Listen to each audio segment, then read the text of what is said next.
What's up? This is Marco back again on the Stage of Soccer channel. And this week I'm going to be talking about match week 4 of the Premier League Saturday games, starting with Chelsea beating Crystal Palace 4-0. So for Chelsea, they started off pretty well. They were looking dominant in possession, but not exactly dangerous. I think that Timo Werner and Tammy Abraham weren't giving their midfield all the best chances to set them up for goals, and they weren't looking the best. But early on, you could see that Kai Havertz was really doing well, and Conte and Jorginho were doing very well in the midfield as well. Then the second half started and this game got broken wide open. Callum Hudson-Odoi made a very good move, and a poor clearance led to Ben Chilwell getting on the ball, and on his debut he was able to get a goal, and Chelsea did not stop there. After that, they were able to win a corner, and Ben Chilwell was giving good delivery the entire game, and it wasn't off a corner, but the corner was cleared right back to him, and he put in a ball, and Kurt Zouma was able to get on the end of it and put Chelsea up 2-0, and after that, it was pretty smooth sailing. They were able to win a penalty, which Jorginho converted, got another one, and no looking back. Their defense had the better of Crystal Palace's attack the entire game. I don't think Mendy had to make a single save in his debut. I'm sure that if Kepa was in, they still would have found a way to concede, but pretty easy debut for Mendy. And it was a great result for Chelsea. All their signings are starting to get integrated. A lot of their players are coming back. I think it's only uphill for them from here. I mean, this is a result that I was a little bit concerned about them. They're playing against an extremely strong defensive team. Not extremely strong, I mean it's Crystal Palace, but a good defensive team. That this is the type of game that a team in possession without a great striker can struggle against. They're able to push through and find a goal, and I think that's extremely encouraging for Chelsea. So for Crystal Palace, not too many positives. They were organized in the first half, but even less dangerous than usual. I mean, Zaha and Eze were really their only creative players. Townsend was off to a great start to the season this year. I would have liked to see more from him, but a little disappointing from him. So in the second half, it was Mamadou Sakho disaster hour. He screwed up a clearance, and if you watch him a lot, when he's on the ball, panic. It does not look good. And he screwed up a clearance. It went to Chilwell. They got a goal. Then he got beat for a header by Zouma on the second one, and he later gave away a penalty. I honestly think you could nominate him for the worst performance of the year for any player. I mean, we've got somebody later who did pretty bad, but I think this might be the worst. And also in Crystal Palace's defense, I think that Mitchell was put into the starting lineup a little bit too soon. Now, I like him. I think he can be good in the future, but this is too early. He probably needs a loan, maybe to the championship, and he needs to get more playing time. The baptism by fire thing, it hasn't worked as well as it did for Wan-Bissaka for Crystal Palace. Also, there was some pretty bad set-piece defending by Palace today, but despite all those negatives, I mean, they lost to Chelsea. This was going to happen. I mean, you can't be too concerned about this. And honestly, 6 points from 4 games that include United, this Everton team, and Chelsea. 6 points from those games, that's acceptable. You can't be that mad if you're a Crystal Palace fan. So, not throwing up not any red flags or anything yet. So, man of the match for this game, I think it's got to be Chilwell. I mean, a lot of good players, but on his debut, getting the opening goal and assist for him. Great performance by him. Defensively very strong as well. Definitely an upgrade on Alonso for Chelsea. So for the next game, we had Everton beating Brighton 4-2. And I got to say, I was at this fixture last year. Went to England. Got to see Everton beat Brighton again. And the commentators were saying Merseyside cold and rain is different. And I got to say, it's different. It is bad there. It was like 40 degrees. It felt like 0 over here. Fahrenheit, obviously. But for the actual game, Everton started off very strong. Dominic Calvert-Lewin continued his form. He got a goal off a good ball from Gylfi Sigurdsson from a set piece. And they later continued with another goal off a set piece by Mina, who got a ball in from James, who was looking really strong in the first half. And in the second half, he was able to pick up a goal off of an Iwobi cross, and Dominic Calvert-Lewin had a nice steal, and he even got another one later. Great performance by him. He was all over the field. Also, I think Decore was doing very well. He's looked very strong. And Lucas Digne was dealing with Lamptey very well, which is something that Chelsea struggled with, Manchester United struggled with. And great job by him. He was playing very well again. He's looking elite. And really only negatives for Everton is Pickford. He almost ruined a great first half for Everton, letting in a goal off of just a complete mistake by him. And the bigger concern, I think, is the injuries. Richarlison picked up an injury, and Coleman got a knock too.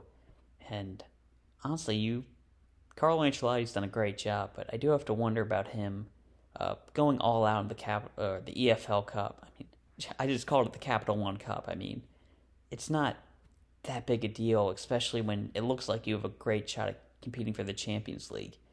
Allen got injured with that, and right after, Richarlison and Coleman picked up injuries, and you have to question if that was the right decision. So for Brighton, I got to say, they struggled with Everton a lot more than they struggled with Manchester United or Chelsea. I'm not sure what that says about the teams, but just throwing that out there. Obviously, their set-piece defending was pretty poor, and just overall, they weren't able to get their attack involved. Everton was dominating most of the game. They had that fluke goal, Lamptey put in a cross that Trosser got onto a little bit and Mupai was able to finish, but they weren't threatening the entire game, except for that screamer that Basuma scored at the end. But they were trying to push for a second goal, and they got caught out by Everton, and not the best game for Brighton, but they've been strong all year, and they've played United, Chelsea, Everton, and just tough luck by them. They've looked really good. I think they'll do well, but right now it's not the best, but I don't think they have to worry about relegation. So for man of the match for this game, I think it's got to be James Rodriguez. Just a great game. 2 goals, an assist. Great performance by him. He's been doing amazing ever since he moved to the Premier League. So now we have, I don't even know if you call this a surprise, because I think a lot of people saw it coming. Man City tied Leeds 1-1. So for Man City, the first thing I got to say is, why was Bernardo Silva on the bench? He looked fit enough to play, and he's a really good, in my opinion, he's a world-class player. And you're leaving him on the bench for Mahrez and Torres, he didn't get too much going. And Mahrez, he was looking good, but he's not at Bernardo Silva's level. This is just the problem that I've had with Pep for a while, his team selection. I know that he might not have been fully fit, but just in general, this is a bit of a problem. So to start the game, City were dominating possession, and Sterling was able to put up a goal, and he was doing very well in the first half. He was looking really dangerous all game. He only got one finish to go off. I think he does have to improve on his finishing if he wants to really take that next level to like the Mane or Salah level. But he's still looking really good, and De Bruyne was playing great. And it's really the end of the positives for Man City. I mean, Ederson was keeping them in front, but then he gave Leeds a goal. I mean, he did obviously just give Leeds and Rodrigo that goal, but he was keeping City in the game, though. Just remember that. And Mendy is, it's time to write him off. He needs to be benched. I did call Ake getting into the game at left back, and I think that defense will be solid if they can stay healthy and string like 5 games together. I think they'll really improve, but right now the defense is still suspect. And honestly, Kyle Walker's been a little bit concerning. I think that he's obviously a great player, but he's had some moments where I'm not too sure about him, and that's something to keep an eye on for me. And I thought Phil Foden could have been better. I do think it was a good debut for Ruben Diaz, though, and I do think he's a nice signing. So for Leeds, I honestly can't give too many negatives for them. I mean, for their goal, they got beat by a very good player making a good move. I mean, when you're a team that just got promoted to the Premier League and you get beat by a player like Raheem Sterling, I mean, you can't really do anything about that. That just happens. I can't call that a negative on Leeds, and just they were on the back foot a little bit, but as the game went on, especially after Man City got their goal, they were looking like the better team. They're making a lot of chances, and I felt like even though it was a bit of a fluke, they deserved to equalize with that Rodrigo goal. And when Rodrigo came on, that game got changed. He was doing great for them. And then, honestly, I think that if Jack Harrison was playing this game, he couldn't because he's on loan from Man City. But I think if he was playing this game, I think Leeds could have won. That might be a strong statement, but I feel like he would have made that difference. Aside from that, Poveda, he was looking very good. I think Koke, I'm not too sure on how to pronounce his name. I gotta get better with that, but he was doing well. I think those first few games where he wasn't great, I think that was a bit of a fluke, just unlucky. And Bamford was holding the ball up well. He had that defensive header at the end, which I'm not sure if that was a pass back or just his lack of finishing, his old lack of finishing. He's been doing great while coming back in a good way. So pick the man of the match for this game. This is probably the toughest one I had to pick this week. Obviously, in a draw, it's harder. If Ederson didn't make that mistake, or Sterling was able to get 2 goals, it probably would have been them. But I think with the time that he had, I think Rodrigo, even putting aside scoring the goal, when he came on, that game shifted. Leeds was pushing on so hard after he came on. I think he changed the game. So Rodrigo's the man of the match. So for the last game of the week, we had Newcastle beating Burnley 3-1.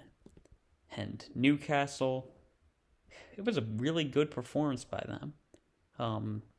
Carl Darlow, I think he's been doing very well filling in for Dubravka. He had a very strong first half. He wasn't the greatest in the second half, but I honestly think that the refs could have protected him a little bit more.